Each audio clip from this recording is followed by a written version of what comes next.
ಎಲ್ರಿಗೂ ನಮಸ್ಕಾರ. ಮತ್ತೊಮ್ಮೆ ನನ್ನ ಯೂಟ್ಯೂಬ್ ಚಾನಲ್ ಗೋಲ್ಡನ್ ಅಕ್ರೋಟ್ಗೆ ಎಲ್ರಿಗೂ ಆತ್ಮೀಯವಾದ ಸ್ವಾಗತ. ನಾವು ಇವತ್ತು ಒಂದು ಸ್ಥಳಕ್ಕೆ ಹೋಗ್ತಾ ಇದ್ದೀವಿ. ಅದು ಬೈಂದೂರು ತಾಲೂಕಿನ ಅಂದರೆ ಬೈಂದೂರಿನಲ್ಲೇ ಇರುವಂಥದ್ದು ಒಂದು ಬೀಚು. ಆ ಬೀಚಿನ ಹೆಸರು ಸೋಮೇಶ್ವರ ಬೀಚ್ ಅಂತ ಕರೀತಾರೆ. ಅದನ್ನು ಒತ್ತಿನೆಣೆ ಬೀಚ್ ಅಂತ ಕೂಡ ಕರೀತಾರೆ. ತುಂಬ ಪ್ರಸಿದ್ಧವಾದಂಥ ಬೀಚು. ಅಲ್ಲಿ ಒಂದು ಪುರಾತನವಾದಂಥ ಸೋಮೇಶ್ವರ ದೇವಾಲಯ ಕೂಡ ಇದೆ, ಶಿವನ ದೇವಸ್ಥಾನ. ಅದನ್ನು ನೋಡೋಣ. ಅದನ್ನು ಕೂಡ ನಿಮಗೆ ಪರಿಚಯ ಮಾಡಿಸ್ತೀನಿ. ಈಗ ಸಮಯ ಆಲ್ರೆಡಿ ಒಂದೂವರೆ ಆಗಿದೆ, ಮಧ್ಯಾಹ್ನದ 1:30 ಆಗಿದೆ. ಸೂರ್ಯ ಎಲ್ಲೂ ಕಾಣಿಸ್ತಾ ಇಲ್ಲ, ಮಳೆ ಬರೋ ಪರಿಸ್ಥಿತಿ ಇದೆ, ನೋಡ್ಬೋದು.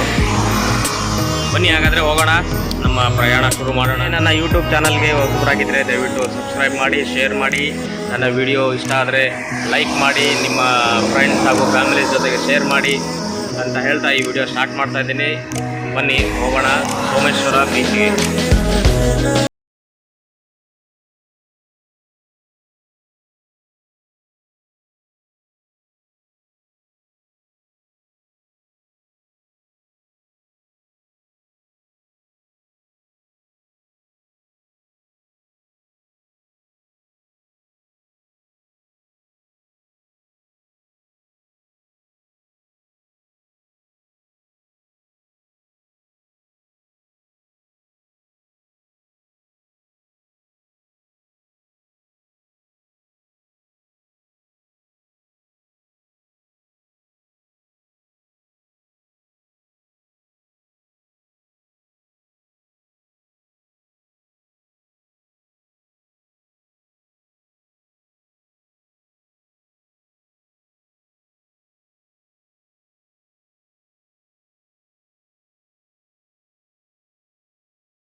ಇದೇ ಸೋಮೇಶ್ವರ ಬೀಚು ಅಥವಾ ಬೈಂದೂರು ಬೀಚು ಅಂತ ಹೇಳ್ತಾರೆ, ಅಥವಾ ಒತ್ತಿನೆಣೆ ಬೀಚ್ ಅಂತಲೂ ಕೂಡ ಕರೀತಾರೆ. ಇಲ್ಲಿ ಕಾಣ್ತಾ ಇರೋದೇ ಸೋಮೇಶ್ವರ ದೇವಸ್ಥಾನ.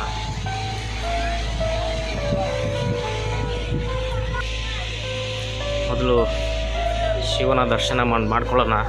ಸೋಮೇಶ್ವರನ ದರ್ಶನ, ಆಮೇಲೆ ಬೀಚನ್ನು ವಿಸ್ತಾರವಾಗಿ ನೋಡ್ತಾ ಹೋಗೋಣ. ಮೊದಲು ಸೋಮೇಶ್ವರನ ದರ್ಶನ ಮಾಡೋಣ. ಇದು ಬೈಂದೂರಿನ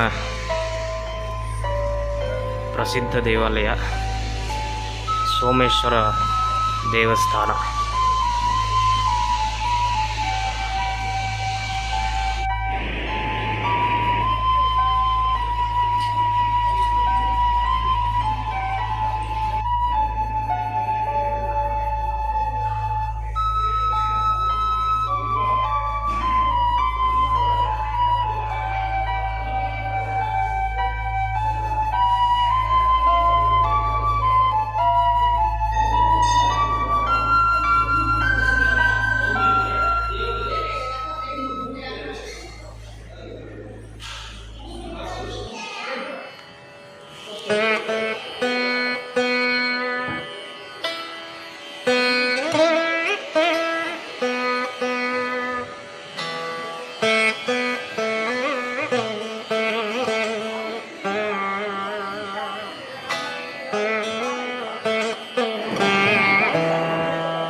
ಪ್ರಾಣದೇವರು ಶ್ರೀ ಆಂಜನೇಯ.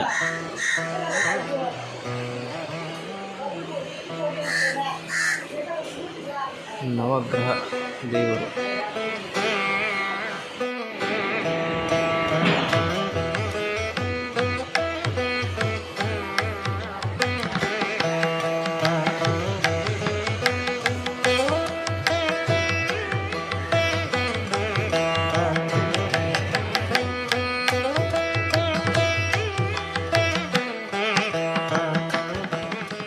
ಇದೇ ನಾಗತೀರ್ಥ ಸ್ನೇಹಿತರೆ. ಇಲ್ಲಿ ಬೆಟ್ಟದಿಂದ ನೀರು ಬರುತ್ತೆ ನೋಡಿ, ನೀರು ಬರ್ತಾ ಇದೆ.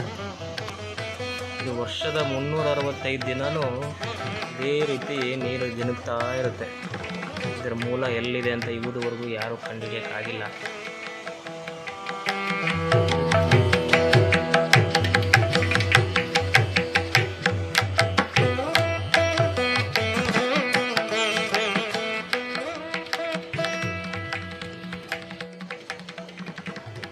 ಈ ತೀರ್ಥದ ನೀರೇ ಒಳಗೆ ಸೋಮೇಶ್ವರಂಗೆ ಅಭಿಷೇಕ ಆಗುವಂಥದ್ದು. ನೋಡಿ ಎಷ್ಟು ಸ್ವಚ್ಛವಾಗಿದೆ ನೀರು.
ಸ್ನೇಹಿತರೆ, ಇಲ್ಲಿ ಯಾರೋ ಒಬ್ಬ ಭಕ್ತರು ತಿರುಪತಿಗೆ ಹೋಗಿ ಬಂದಿದ್ದಾರೆ.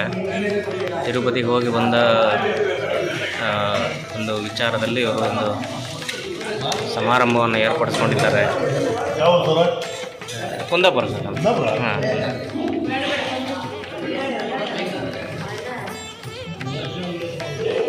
ವಿಶೇಷ ಸರ್ ಹಾಂ, ತಿರುಪತಿಗೆ ಆ ಸಂಭ್ರಮ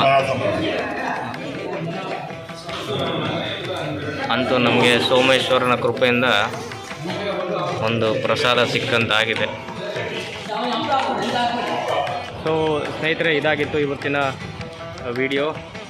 ಸೋಮೇಶ್ವರ ಬೀಚ್ ಹಾಗೂ ಸೋಮೇಶ್ವರ ದೇವಸ್ಥಾನವನ್ನು ನಾವು ಇವತ್ತು ಸೋಮೇಶ್ವರನ ದರ್ಶನ ಪಡೆದ್ವಿ. ತುಂಬ ಪುರಾತನವಾದಂತಹ ದೇವಸ್ಥಾನ ಅಂತ ಹೇಳ್ತಾರೆ. ಇದು ಬೈಂದೂರಿಂದ ಕೇವಲ 3 ಕಿಲೋಮೀಟರ್ ಅಷ್ಟು, ಸುಮಾರು 3 ಕಿಲೋಮೀಟರ್ ಅಷ್ಟು ದೂರದಲ್ಲಿದೆ ಈ ದೇವಸ್ಥಾನ. ಈ ಕಡೆಯಿಂದ ಯಾರಾದರೂ ಪ್ರಯಾಣ ಮಾಡ್ತಾಯಿದ್ರೆ NH66 ರಾಷ್ಟ್ರೀಯ ಹೆದ್ದಾರಿ 66ರಲ್ಲಿ ನೀವು ಉಡುಪಿ ಮಂಗಳೂರು ಕಡೆಯಿಂದ ಬರ್ತಾ ಇದ್ದರೆ ಹಾಗೆ ಈ ದೇವಸ್ಥಾನಕ್ಕೊಮ್ಮೆ ದಯವಿಟ್ಟು ಖಂಡಿತ ಭೇಟಿ ಕೊಡಿ. ತುಂಬ ನೋಡಲೇಬೇಕಾದಂಥ ಸ್ಥಳ.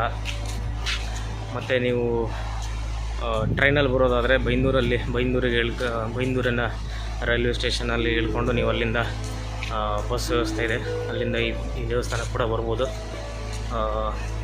ದಯವಿಟ್ಟು ಎಲ್ಲರೂ ಈ ದೇವಸ್ಥಾನಕ್ಕೆ ಒಂದ್ಸರಿ ಭೇಟಿ ಕೊಡಿ ಅಂತ ಹೇಳ್ತಾ ಇವತ್ತಿನ ವಿಡಿಯೋವನ್ನು ಮುಗಿಸ್ತಾ ಇದ್ದೀನಿ. ಮತ್ತು ಮುಂದಿನ ವಿಡಿಯೋದಲ್ಲಿ ಇದೇ ಥರದ ಮತ್ತೊಂದು ಸ್ಥಳ ಪರಿಚಯದೊಂದಿಗೆ ನಿಮ್ಮನ್ನೆಲ್ಲ ಭೇಟಿ ಮಾಡ್ತೀನಿ. ಅಲ್ಲಿವರೆಗೂ ಎಲ್ಲರಿಗೂ ನಮಸ್ಕಾರ, ಟಾಟಾ.